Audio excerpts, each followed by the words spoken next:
Estamos de volta com o programa Abrindo a Bíblia. Agora vamos na segunda e terceira parte continuar falando das parábolas de Jesus, porque o capítulo 13, nós vimos os versículos até 35 no programa anterior, quando eu fiz umas explicações a respeito das colocações das parábolas de Jesus. E agora então, diz Mateus, no versículo 36, que ele deixa as multidões e vai para a casa. A casa aqui supõe-se a casa de Pedro, onde ele morava. Os seus discípulos se aproximam e lhe dizem: Senhor, explica-nos o exemplo do trigo, das parábolas do trigo e do joio lá no campo. E ele responde: o semeador da boa semente, um homem que tem um campo, que semeou a boa semente, é o Filho do Homem. Ora, o campo é o universo. A boa semente somos nós, os filhos do reino, como nós já falamos no programa anterior. O joio, as cisâneas ou o erro são os filhos do criminoso, aqueles que praticam as iniquidades, aqueles que, segundo Jesus, como nós já falamos, vão ter também uma colheita. O inimigo que a semeou é o opositor, aquele que se opõe à verdade espiritual. A colheita, que todo mundo terá, é o fim da era.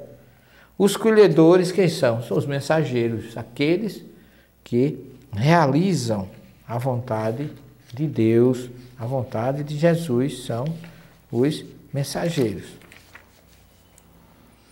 E as cisâneas recolhidas são queimadas no fogo, assim será no fim da era. Ou seja, assim como se pegou o trigo na colheita e se queimou, no fim da era também. O Filho do Homem enviará seus mensageiros, ou seja, seus discípulos, seus enviados, aqueles que trabalham, e eles recolherão para fora de seu reino todos os obstáculos, todos os transgressores da Torá, aqueles que não praticam a Torá. Veja que Jesus não está falando do evangelho dele, está falando da Torá judaica, porque ele está falando para judeus. Falava como judeu e para judeus. Eles os jogarão na fornalha de fogo, onde haverá choro e ranger de dentes. E os justos brilharão como o sol no reino de seu Pai. Quem tem ouvidos para ouvir, ouça. Ora, aqueles que não praticarem o amor, aqueles que praticarem os escândalos, esses serão jogados no fogo depurador. Mas não é um fogo eterno, não. Ninguém está condenado a um fogo eterno. Ali haverá choro, como ele fala, e ranger de dentes, no sentido da lamentação que cada um vai fazer por não ter seguido, por não ter feito melhor. E aí sim, terá o momento e a oportunidade de recomeçar de onde falhou. É isso que Jesus está falando. Versículo 43. Os justos brilharão como o sol, porque no reino de seu Pai. Olha que coisa interessante. Aqueles que praticarem o bem serão luzes e terão, como ele diz lá em João, a vida eterna. Viverão para sempre, terão paz e harmonia. E aí ele diz assim: quem tem ouvidos, ouça. Quem puder entender isso, entenda. É isso que Jesus está falando. Então, resumidamente, tem cada uma dessas duas parábolas tem um significado que nós entendemos perfeitamente, onde Jesus se coloca em uma como semeador, quando ele diz que é o Filho do Homem. Na outra, ele já fala dos seus mensageiros, que vão, no juízo final, ser os promotores da colheita. Portanto, meus queridos ouvintes, meus queridos telespectadores e irmãos,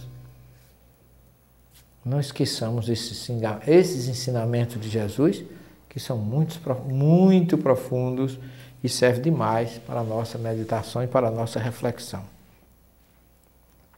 No versículo 44, no capítulo 13, Jesus continua falando ainda do reino dos céus. Esse capítulo 13 é o chamado capítulo do código do sermão chamado Sermão das Parábolas, porque é onde tem mais parábolas organizadas por Mateus. Ele diz aqui que o reino dos céus é semelhante a um tesouro escondido no campo.